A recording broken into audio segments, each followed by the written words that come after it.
Berjumpa lagi dengan TJ44 di Cerita Bersambung. Seperti biasa, sebelum lanjut video ini, jangan lupa tekan tombol subscribe dan like channel ini. Jika sudah, terima kasih.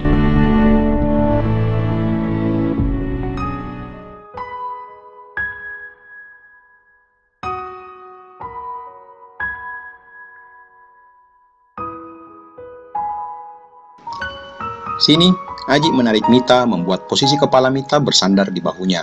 Kamu gak usah mikir aneh-aneh, dikit lagi.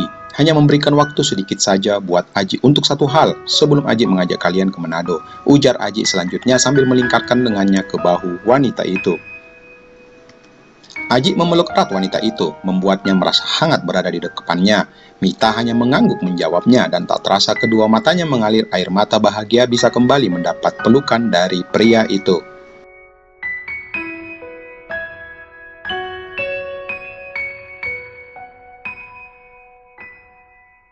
Hanya sedikit lagi, kamu dan Dedek hanya butuh bersabar sedikit, kata Aji lagi sambil mengusap-ngusap pundak Mita saat ia baru saja mendengar suara sesenggukannya.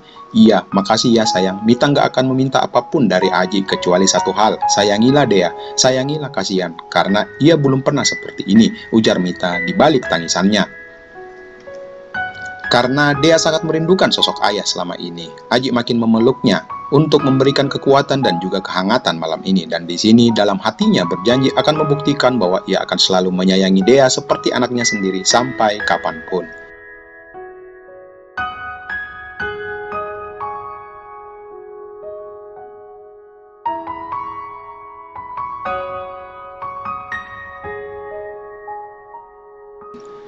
Makasih, sayup-sayup terdengar suara Mita.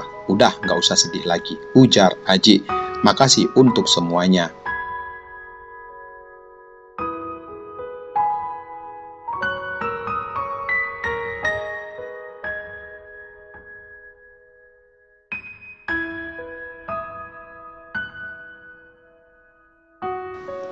Di tempat berbeda, seorang gadis sedang berjalan keluar dari Mall Panakukang dengan wajah tak bersemangat. Seharian ini gadis itu mencoba menghubungi Aji, namun baik telepon maupun pesan SMS-nya tak direspon sama sekali oleh pria itu.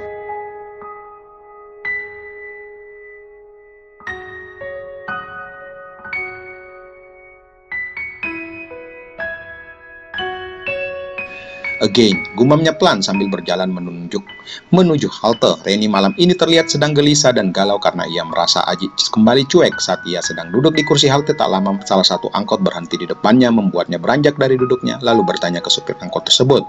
Pak, lewat Dayak Arupala Permai nggak Pak? Tanya Reni. Iya. Akhirnya Reni naik ke atas angkot berwarna biru untuk mengantarkannya pulang ke rumah. Ternyata di atas angkot hanya ada dia dan dua orang cewek dengan tujuan yang sama.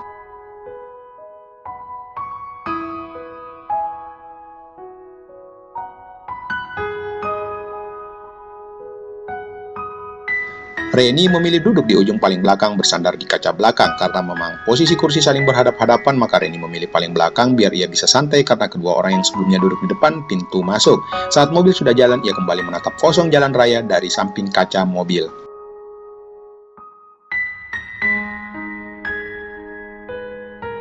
Kalau kita melewati sepanjang jalan perintis kemerdekaan dari KM 4 sampai ke bandara pada siang hari, tentunya kemacetan dan jalan-jalan padat akan menjadi pemandangan paling tidak menyenangkan, tapi berbeda dengan malam ini. Bersamaan dengan suasana hati gadis itu yang menatap beberapa bangunan ruko-ruko di pinggir jalan dengan penerangan yang minim dari lampu jalan dikarenakan ruko tersebut sudah pada tutup. Reni mengingat kembali ucapan mamanya beberapa hari yang lalu. Kedua orang tuanya akan meninggalkannya sendiri di Makassar, dan ia harus berjuang sendiri untuk menata masa depannya. Kerja dan kuliah yang saat ini Reni jalankan, namun karena kondisi maka ia tak pernah merasa lelah sedikit pun menjalaninya.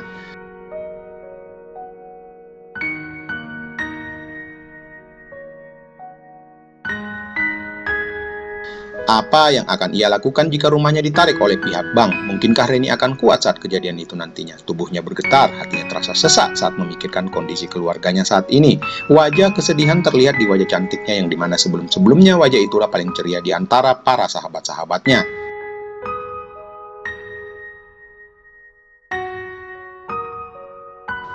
Namun sekarang wajah ceria itu mulai tenggelam seiring masalah yang bertubi-tubi hampir di kehidupannya. Dalam diamnya dan hanya suara musik yang membuat hati Reni menjadi terhibur, di mana masih saja memandang jalan raya yang mulai terlihat sepi, hanya beberapa motor dan mobil berlalu lalang.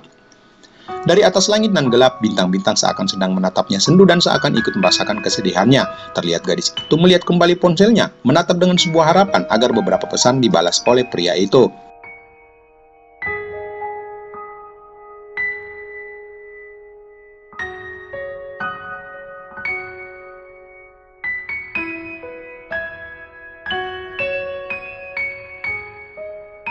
Kemudian ia mencoba menghubungi kembali. Ia meraih HP-nya lalu mencoba menghubungi pria itu. Nomor yang Anda hubungi sedang tidak aktif. Dengan wajah sendu, Reni menggelengkan kepalanya kemudian memasukkan kembali ponselnya ke dalam tas.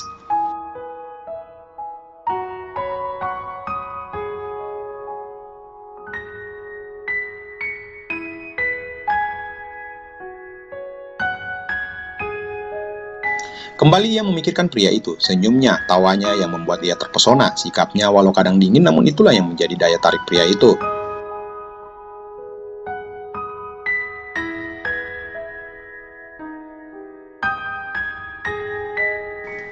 Namun kenapa? Kenapa pria itu tak sedikit pun memberinya kesempatan untuk bersamanya? Apakah ia harus melupakannya dan mencari seseorang yang bisa memberikan lebih dari apa yang diberikan oleh pria itu?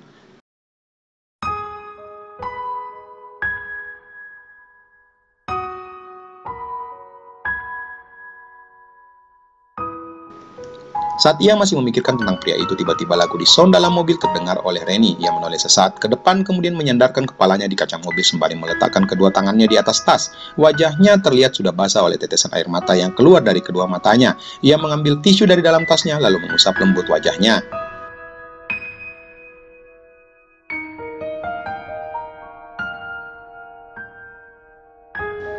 Apa yang gua harus lakuin ya Allah, batinnya saat ini. Tubuhnya makin bergetar saat memikirkan semuanya, mulai dari masalah keluarga bahkan sampai masalahnya dengan Aji yang tak ada ujung pangkalnya.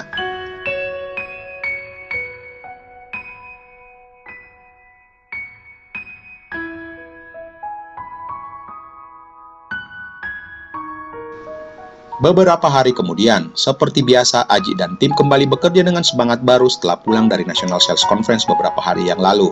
Aji sedang duduk di meja kerjanya, dan dari meja yang lain, di dalam ruangan yang sama terlihat Jenny beberapa kali mencuri pandang ke Aji.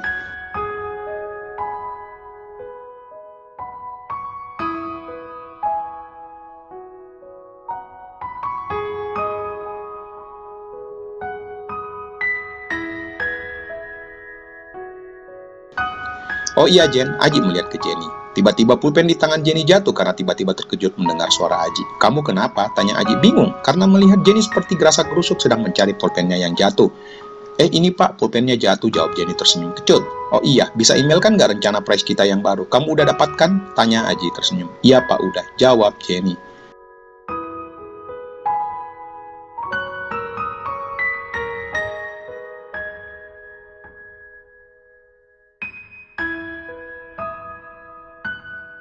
Wanita itu segera mengalihkan pandangannya dari Aji dengan menatap layar komputernya dan segera mengerjakan apa yang diperintahkan oleh Aji. Wanita itu merasakan jantungnya hampir copot setiap berada di ruangan bersama Aji.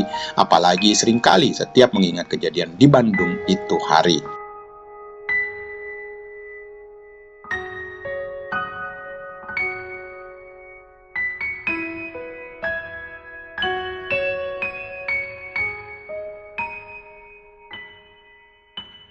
Aji kembali melihat ke Jenny. Oh iya Jen, sekalian kamu tarikan juga data penjualan minggu lalu di SAP ya. Letak-letuk kembali Jenny terkejut dan menjatuhkan sesuatu dari mejanya saat Aji menegurnya.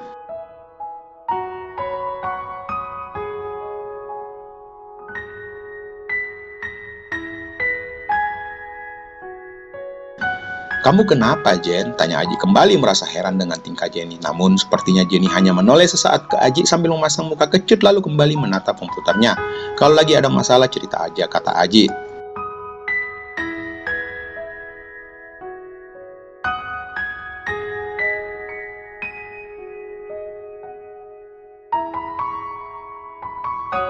Nggak ada kok Pak, jawab Jenny tanpa menoleh ke Aji. Ya sudah, lanjut Aji. Begitulah yang terjadi beberapa hari setelah mereka pulang dari acara konsolidasi, di mana setiap saat Aji melihat Jenny seperti orang bingung. Sempat sih Aji pun mengingat kejadian malam itu, namun sebisa mungkin ia menepis semuanya. Beberapa saat kemudian, setelah selesai mengerjakan beberapa kerjaannya, terlihat Aji baru saja keluar dari kantor menggunakan mobilnya.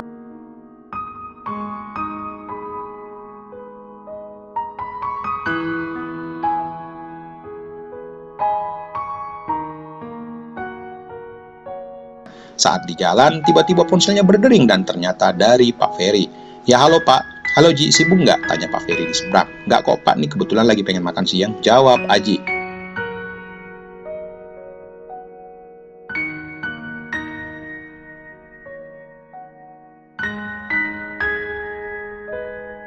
Gini, ada yang mau saya omongin sama kamu, serius nih, kata Pak Putu membuat kening Aji mengerut.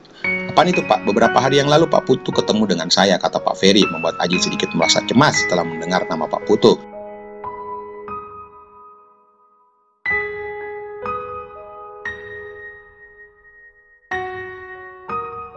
Tapi keep dulu ya. Iya Pak, ada apa ya Pak? Begini Ji, Pak Tono bulan depan sudah resign dari Indofood, kata Pak Ferry kembali, karena dia dapat tawaran di PT Unilever Indonesia sebagai National Sales Manager.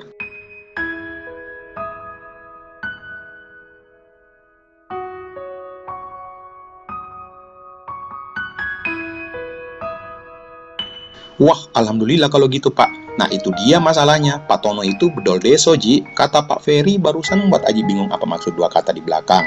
Apaan tuh Pak bedol deso? Tanya Aji.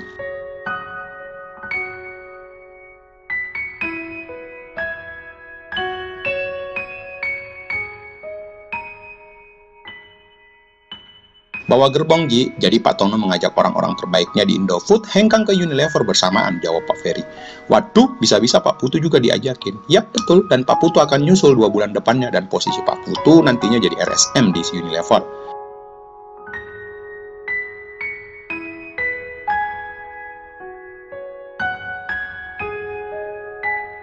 Wah bagus dong Pak, jadi ada kesempatan Pak Ferry untuk gantiin posisi Pak Putu. Udah Ji, makanya saya nelpon kamu sekarang. Selamat ya Pak, tapi bukan di Indofood kali Ji. Pak Putu ajakin saya untuk posisi ASM megang Surabaya Ji. Lumayan kan pulang kampung? Asik Pak bisa pulang kampung. Dan Pak Ferry sengaja menggantung ucapannya membuat Aji berpikir sejenak. Kamu juga masuk di list gerbong Pak Tono. Dek.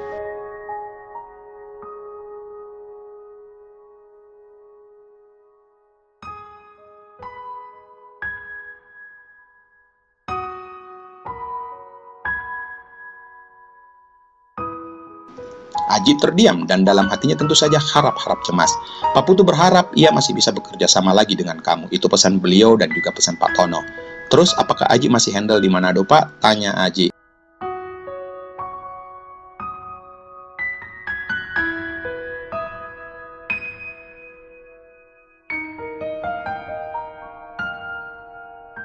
Oh alah Ji, kamu malah kebagian area Sulawesi, jadi area sales manager Sulawesi seperti area Pak Putu sebelumnya, kata Pak Ferry membuat perasaan Aji menjadi tak menentu.